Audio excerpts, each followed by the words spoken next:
Lyca production Subaskaran தயாரிப்பில் அறிமுக இயக்குனர் AR ஜீவா இயக்கத்தில் அனுபமா பரமேஸ்வரன் நடிப்பில் லாக்டவுன் ஜனவரி 30 முதல் திரையரங்குகளில். குமார் சார், இதில் நக்கிரன் பிரகாஷ் சாரும் பெருமாள் மணி சாரும் ஒரு ஆங்கிள் வைக்கிறாங்க. டிவி சோமு சார் அவர்களுடைய அறிவிப்பு சம்பந்தமான விஷயங்களுக்குள்ளேயும் ஒரு நிலைப்பாடு எடுக்கிறார். எல்லா விஷயத்திலையும் நிதானம் கடைபிடிக்குதா திமுக அல்லது முதலமைச்சர் ஸ்டாலின் அப்படி செய்கிறாரா? கூட்டணியிலையும் நிலைப்பாடு எடுக்கிறதுல தாமதம், திட்டங்களை அறிவிப்பதிலையும் நிலைப்பாடு எடுக்கிறது தாமதம் அப்படின்ற ரெண்டு விஷயம் நடக்குது. அதுக்குள்ள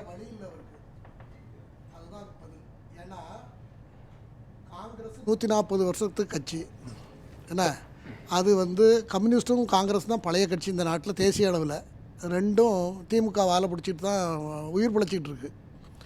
ஸோ இந்த சூழ்நிலையில் இப்போது தேர்தல் வந்திருக்கு. எனக்கு சொல்லும்போது சிரிப்பு வருது. என்னாச்சு? போன வாட்டி கேட்ட 6 சீட்டு எல்லாத்துக்கும் கொடுத்தாரு இல்லையா? இப்போ எல்லோரும் ரெட்டை இலக்கத்தில் வேணுமா? எல்லாத்துக்கும் ரெட்டை இலக்கத்தில் வேணும். காங்கிரஸ் 40 சீட்டில் குறைஞ்சா எங்களுக்கு பிரயோஜனமே இல்லைங்கிற மாதிரி ஓப்பனாக அறிக்கை கொடுத்துக்கிட்டு இருக்காங்க. இதெல்லாம் நடந்துகிட்டு இருக்கு. இப்போ ரெட்டை இலக்கத்தில் எல்லாத்துக்கும் கொடுத்தா என்ன ஆகும்? திமுக 140 130 140 இடத்துல தான் போட்டியிட முடியும். அதுக்காக தான் அவர் பேசாமல் இருக்கார். இல்லை, அங்கே இன்னொரு கால்குலேஷன் இருக்கு இல்லையா? எல்லா கட்சிக்கு இப்போ மதிமுகவோ அல்லது இடதுசாரிகளோ விசிகாவோ இரட்டை இலக்கத்தில் கேட்குறாங்கன்னா காங்கிரஸ் கட்சிக்கு கொடுத்த இடங்களை குறைச்சிட்டு அந்த இடங்களை எடுத்து கூட்டணிக்கு கொடுப்பாங்க. பேரே வச்சுட்டாங்களே. 25 கொடுத்தாங்க லாஸ்ட் எலெக்ஷனில், 18 ஜெயிச்சாங்க. மற்ற கட்சிகளுக்கெல்லாம் 6 கொடுத்தாங்க, 4 2 இப்படி தான் ஜெயிச்சது. ஆகையினால இவங்க இப்போ என்ன நிலைமையில் இருக்காங்கன்னா, எலெக்ஷன் கமிஷன் ரெக்கக்னேஷன் வேணும் எங்களுக்கு. ஏன்னா அப்படியே கொடுத்தும் கூட அவங்கெல்லாம் டிஎம்கே சின்னத்தில் தான் போட்டிகிட்டு இருக்காங்க. சில எம்டிஎம்கே இப்படி சில கட்சிகள் சில தொகுதிகளில் டிஎம்கே சின்னத்தில் தான் போட்டிகிட்டு இருக்காங்க. ஆகையினால இப்போ அவர் பேர் என்ன, இன்னொரு புரட்சி கழகம் என்ன, தமிழக வெற்றி கழகம், தமிழக வாழ்வுரிமை கட்சி வேல்முருகன்லாம் அதில் தான் போட்டிகிட்டு இருக்காரு. ஆக இப்படியெல்லாம் இருக்கிறது. ஸ்டாலின் அவர்கள் சோமு சார் சொன்ன இது கொஞ்சம் தான் சொல்லியிருக்காரு. அதில் நிறைய விஷயங்கள் இருக்குது. அதை நம்ம அப்புறம் பேசுவோம், பின்னால் பேசுவோம். ஆனால் அரசாங்கத்துக்கு அவப்பெயரும் கெட்ட பெயரும் ஒரே ஏராளமாக இருக்கிறது. திமுக காங்கிரஸ் கட்சியில் இருக்கக்கூடிய இந்த உரசல் அப்படின்றது சமாளிக்க முடியக்கூடிய ஒன்றாக பார்க்குறாங்களா? அப்படி எப்படி சமாளிப்பாங்க அப்படின்ற ஒரு உங்கள் நிகழ்ச்சியில் நான் ஏற்கனவே போன மாதம் சொன்னேன், பிரெயின் டியூமர்னு சொன்னேன். பிரெயின் டியூமருங்கிறது 2% தான் பிழைக்கிறதுக்கு வாய்ப்பு. பிரெயின் டியூமர் வந்துட்டுனா ஒருத்தருக்கு. அந்த நிலையில் நான் இன்றைக்கும் அதே ஸ்டாண்டில் தான் இருக்கிறேன். நான் 2 வருஷத்துக்கு முன்னே இதை ஒரு தொலைக்காட்சியில் இவங்களுடைய கூட்டணி முதல்ல ஆரம்ப காலம் எப்படி ஆதவ அர்ஜுன் வெளியே வந்தார், அவர் எப்படி முன்னிலைப்படுத்தினாங்க, அவரை எப்படி இதை ப்ரொஜெக்ட் பண்ண சொன்னாங்க, இந்த அப்பீலை எப்படி பொது வழியில் அப்ளை பண்ணுன்னு சொன்னாங்க, இதெல்லாம் நான் இப்போ நிறைய பேசியிருக்கேன். அதன் பின்னணி என்ன, அதுக்கு பின்னால் கூட்டணிகள் டெல்லியில் என்ன பேச்சுவார்த்தை நடந்தது, வர தேர்தலில் எப்படி கட்டமைக்கணும், இதைத்தான் செய்யணுங்கிற நிரந்தரமான முடிவெடுத்ததெல்லாம் கூட நான் ஏற்கனவே சொல்லியிருக்கேன். 1 வருஷத்துக்கு முன்னாடி சொல்லியிருக்கேன். அந்த நிலைப்பாட்டில் இருந்து அந்த கூட்டணி எதுவுமே விலகலன்னும். ஒரு பக்கம் கிரீஷ் ஜெயடங்கர் இங்கே மாநிலத்தில் திமுக எங்களை கூப்பிட்டு பேச மாட்டேங்குது அப்படின்னு சொல்கிறதும், இன்னொரு பக்கம் திமுகவுடைய எம்பி கனிமொழி ராகுல் காந்தியை போய் சந்திக்கிறது அப்படின்றதும் என்ன நிலைப்பாட்டை இது எடுக்குது? என்ன மெசேஜ் சொல்லுது இது? அவங்க ஆல்ரெடி சோனியா அம்மையாருக்கு ஒரு நிலைப்பாடு, திமுகவோட இருக்கணும்னு சொல்லி ஒரு நிலைப்பாடு. ஆனால் ராகுல் அவர்களுக்கும் பிரியங்காவுக்கும் கொஞ்சம் கூட அதில் உடன்பாடு இல்லை. இப்போ இந்த டீமெல்லாம் இப்போ அவங்க அந்த மாதிரி 80 வயசு ஆகி போச்சு. அவங்க ஸ்பென்ஃபோர்ட்ஸ் வயசானவங்க, அவங்களால இவங்க சொல்கிறதாங்க நடக்கும் கடைசியாக. ஆனால் இப்போ இவங்க என்ன நினைக்கிறாங்கன்னா, காங்கிரஸ் இவ்வளோ பழைய கட்சி, நம்மகிட்ட இருந்தால் ஆட்சியை பிடுங்கினாங்க 67 விரட்டி விட்டாங்க, நடந்து ஓடி போயிடுறான்னு விரட்டி விட்டுட்டு வேறு வழி இல்லாமல் இப்போ நம்மகிட்ட சேர்ந்துருக்கு காங்கிரஸ். நம்மளை விட்டால் அவங்களுக்கு வேறு வழி இல்லை, அவங்கள விட்டால் நமக்கு வழி இல்லை அப்படிங்கிற நிலைமை தான் திமுகவுக்கும் காங்கிரஸுக்கும் உள்ள நிலவரம். அப்போ இந்த இடத்துல போன தடவை 25 சீட்டு கொடுத்ததில் 18 ஜெயிச்சுது. அதுக்கப்புறம் காங்கிரஸ் பெரிய டெவலப் ஆகிருக்கா அப்படின்னு கேட்டால் அதில் கேட்குறதுல ஒரு நியாயம் இருக்கலாம். ஆனால் குறைஞ்சிக்கிட்டே இருக்குது. அது என்ன காரணங்கிறத நம்ம தனியாக பேசணும். நிறைய அதுக்கு எல்லா இடத்துலையும் மேலேருந்து கீழே வரைக்கும் ஒரு தேசிய கட்சிக்கு இவ்வளோ பெரிய அவமானம் ஏற்படக்கூடாது. ஆனால் நடந்திருக்கு. பழைய கட்சி, 140 வருஷத்துக்கு கட்சி, சுதந்திரத்துக்கு போராடின கட்சிக்கு இவ்வளோ தூரம் சரிவு இருந்தது அப்படிங்கிறது இருக்குது. ஆனால் விஜய்ங்கிற ஒருத்தர் வந்திருக்கார். அவர் ஒரு சினிமா பிரபலம். அவருக்கு செல்வாக்கு இருக்கிறது. இப்போ எங்கே போனாலும் லட்சக்கணக்கில் மக்கள் வர்றாங்க. அவர் அன்டெஸ்டடாக இருக்கலாம். ஆனால் இந்த மாதிரி இதுக்கு முன்னால் வந்தவங்களுக்கெல்லாம் மக்கள் அங்கீகரிச்சிருக்காங்க. தேர்தலில் 2 நாளைக்கு முன்னே அடமழை பெய்தாலும் இருந்து ஓட்டு போடுன்னு சொல்லி சடன் பீப்புள் உட்காந்து போட்டுருவாங்க. இளைஞர்கள் கண்மூடித்தனமாக இருக்காங்க. அரசியல் வேறு சினிமா வேறுன்னு பார்க்க தெரியாத ஒரு மாநிலமாக இருக்கிறதுனால ஒரு வேளை ஓட்டு போடுவாங்க. நிறைய பேர் போட்டாங்கன்னா அதை நமக்கு சாதகமாக ஏன் பயன்படுத்திக்கூடாதுங்கிறது காங்கிரஸுடைய நிலைப்பாடு. அப்போ அது வந்ததுன்னா அவங்க கேட்குற சீட்டை அவங்க கொடுத்துட போகிறாங்க. காங்கிரஸுக்கு 40ல் 50 சீட்டு கொடுத்தாலும் கொடுத்துருவாங்க. அப்போ அங்கே தான் வந்து தொகுதிக்கான இடங்கள் ஒதுக்கிடுதல் ப்ளஸ் சின்னத்தில் போட்டியிடுதல். உதயசூரியன் சின்னத்திலே வந்து கூட்டணியில் இருக்கிறவங்க போடணும். இப்போ வேல்முருகனுக்கு இந்த சின்னத்தில் தான் நீங்கள் போட்டியிடணும்னு இந்த முறையும் சொன்னாங்கன்னா எல்லாரும் எகிர்றாங்களே. இந்த தடவை மதிமுக அந்த ஸ்டாண்டை எடுத்துருவாங்களா? இல்லை, எல்லாரும் எகிர்றாங்க. எல்லாருமே எங்களுக்கு அவங்க எங்கள் சின்னத்தில் தான் போட்டிடுவோம் அப்படிங்கிற நிலைப்பாடு தான் எல்லோரும் எடுத்திருக்காங்க. இப்போ வேல்முருகன் கூட சில இடத்துல பேசியிருக்கார். இப்போ இல்லை, கொஞ்ச நாளைக்கு முன்னே பேசியிருக்கார். எல்லா கட்சிகளுமே எங்கள் சின்னத்தில் நாங்கள் போட்டிடுவோம் அப்படின்னு தான் ஆரம்பிக்கிறாங்க. சீட்டும் அதிகமாக. இந்த நெருக்கடி எப்படி சமாளிக்கும்? இதுதான் பிரைன் டியூமர். இது இந்த சென்சிட்டிவ் டிசீஸ்க்கு பேர் தான் பிரைன் டியூமர்.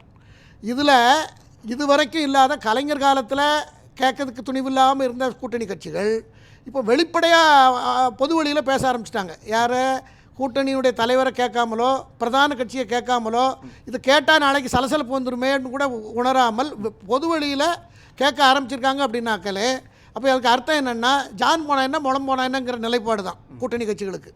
ஏன்னா கூட்டணி கட்சிகளை ஏணிப்படி மாதிரி நீங்கள் இருந்துக்குங்க, நாங்கள் செருப்பை போட்டு மிதித்து உங்கள் தலைமையில் ஏறி மேலே போய் நாங்கள் எல்லா காரியங்களெல்லாம் ஆற்றுவோம், நீங்கள் கீழே இருக்கணும் அப்படிங்கிற நிலைப்பாடை தான் திமுக. சிரிப்பது தான் வருது. ஏன்னா அது அது என்னால் கண்ட்ரோல் பண்ண முடியாமல் தான் நான் சிரிக்கிறேன்.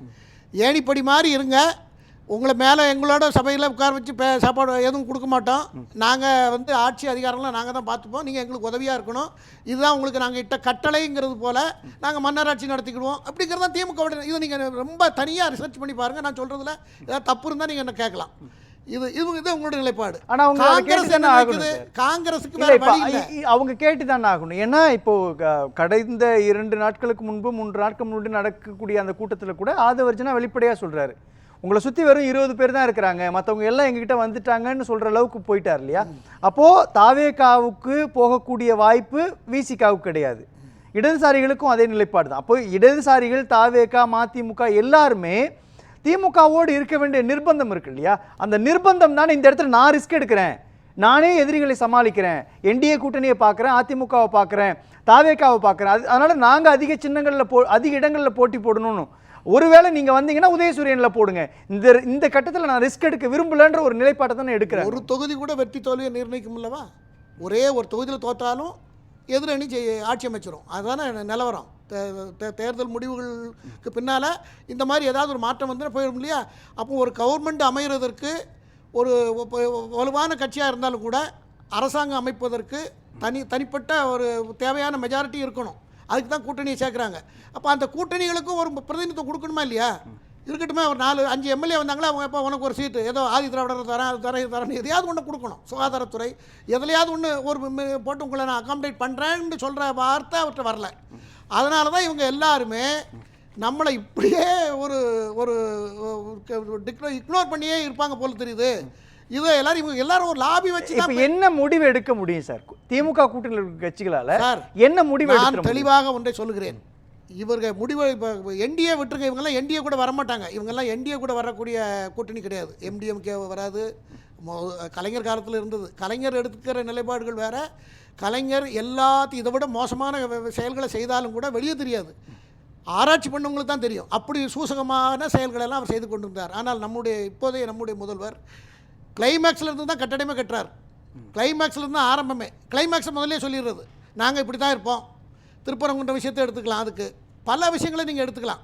டைரெக்டாக பெரும்பான்மை மக்கள் விரோத நிலைப்பாடு அவர் எடுத்துகிட்டு அதை பற்றி கவலையும் படாமல் கூட்டணி இருக்குது, தேர்தல் நேரத்தில் நம்ம ஜெயிச்சிடலாம் அப்படிங்கிற ஒரு தைரியத்தில் அவர் பேசி செயல்பட்டுக்கிட்டு இருக்கார். இது அந்த கட்சிக்கு மிகப்பெரிய ஆபத்தாக முடியும் என்பது என்னுடைய தனிப்பட்ட கருத்து. இல்லை, அங்கே தான் பாஜக எதிர்ப்பை முதலமைச்சர் ஸ்டாலின் கூர்த்திட்டுவதன் மூலமாக வாக்கு வங்கியை இன்னும் அதிகப்படுத்தலான்னு தானே பார்க்குறாரு.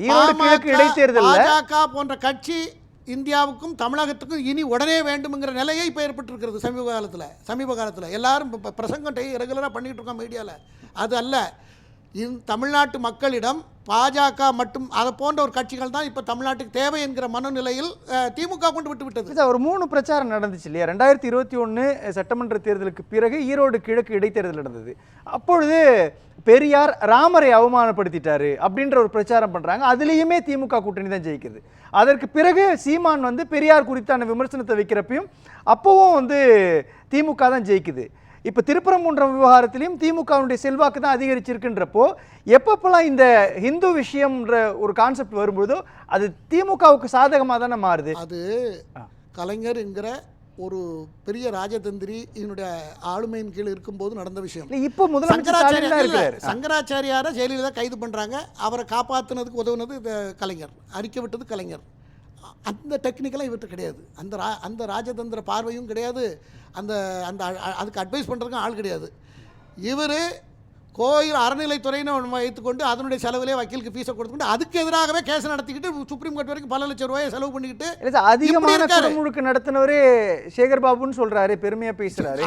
அது எல்லாத்துக்கும் தெரியும். அவர் சேகர் பாபு எல்லாம் என்ன அது எங்கிறது எல்லாத்துக்கும் தெரியும். அதை நான் திரும்ப இந்த இதை சொல்லி அவரை எனக்கு அசிங்கப்படுத்துறதுக்கு நான் விரும்பல. அதனால நான் என்ன கேட்கிறேன்னா, பாஜக எதிர்ப்பை கூர்வு தீட்டுவதன் மூலமாக வாக்கு வங்கி திமுகவுக்கு அதிகரிக்கும்னு அது நினைக்குது. 21, 17, 11 காலகட்டம் வேற. இன்னைக்கு இருக்கிற காலகட்டம் மக்கள் எல்லா விஷயத்தையும் வெளிப்படையாக இவர்கள் எல்லாத்தையும் செய்ததனால் சூசகமாக செய்ய தெரியாமல் வெளிப்படையாக இந்த கூட்டணி கட்சிகளுடைய நிர்பந்தம், திராவிட கழகத்துடைய நிர்பந்தம், விடுதலை சிறுத்தைகளுடைய நிர்பந்தம், கம்யூனிஸ்டுகளுடைய நிர்பந்தம், இந்த நிர்பந்தங்களால் இவர் எடுத்தங்கவுத்தன்னு பல முடிவுகள் பல பேர் எடுத்ததுனால திமுகவினுடைய இமேஜ் ரொம்ப சரிந்திருக்கிறது. இது சத்தியமாக நான் சொல்லுகிறேன். நான் கணிச்சு சொல்லுகிறேன். மக்கள்கிட்ட எல்லா வட்டார மக்கள்கிட்ட தொடர்பு கொண்டு சொல்லுகிறேன். ஆகையினால இனி இந்த எலெக்ஷனில் நடக்க போகிறது என்ன நடக்க போகுன்னா, இவங்க ஏன் கம்முன்னு இருக்காங்கன்னா, அவங்க கேட்ட இடம் கொடுக்கலன்னா எல்லாரும் திமுக தாவேகா கிட்ட சாய்ஸ் இஸ் ஓபன் சார். அங்க கடை விரிக்கப்பட்டிருக்கு. அவங்க வந்து அவங்களுக்கு கேட்கற சீட்டை கொடுக்குறங்கறத ரெடியா கடையை திறந்து தாவேகாவுடைய ஆளுமையை क्वेश्चन ஆக்கும் இல்லையா சார்? யார் ஆளுமையை? இவ்வளவு நாள் கடை விரித்தேன் கொள்வார் இல்லை அப்படின்ற மாதிரி தாவேகா கூப்பிட்டு யாரும் வரல. திமுக கூட்டணியால் விலக்கப்பட்டவர்களுக்கு ஆதரவு தந்தார்ன்றப்போ விஜயோட இமேஜோ அல்லது தாவேகாவோட இமேஜோ உயர்ந்துருமா அந்த இடத்துல? ஆதவர்ஜினாவுடைய சமீபத்தில் பேட்டி நீ கவனிச்சிருப்பீங்க. நான் விடுதலை சிறுத்தைகளுக்கு எந்த துரோகத்தையும் பண்ணவில்லைன்னு சொல்லியிருக்கிறார்.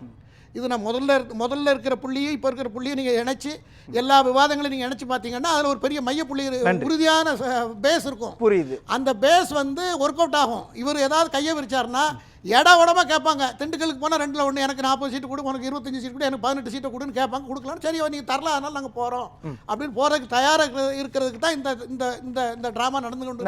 நன்றி சார். ஏதோ ஒன்று நடக்கும். நன்றி சார். குமார் சார், உங்களுடைய கருத்து? அதுதான், இப்போ சீட் அதிகமாக கிடைச்சா சூட்கேஸும் கிடைக்கும், ஜாஸ்தி கிடைக்கும்.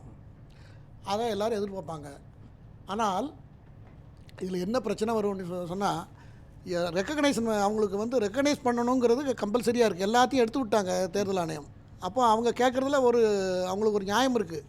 அதை இந்த கட்சி அனுசரிக்க முடியுமா? திமுக அனுசரிக்குமா? அனுசரித்து ஏற்கனவே தான் வைத்திருந்த சீட்டை இழந்து குறைச்சி அவங்க 153 சீட்டில் போட்டிட்டாங்கன்னு நினைக்கிறேன் திமுக கடந்த தேர்தலில்.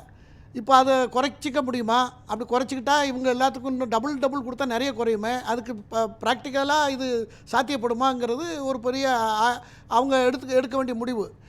ஆனால் காங்கிரஸில் என்ன பேசப்படுது அப்படி என்று சொன்னால், இவங்க நமக்கு அங்கீகாரமும் தரமாட்டாங்க, ஆட்சி அதிகாரத்திலும் பங்கு தரமாட்டாங்க.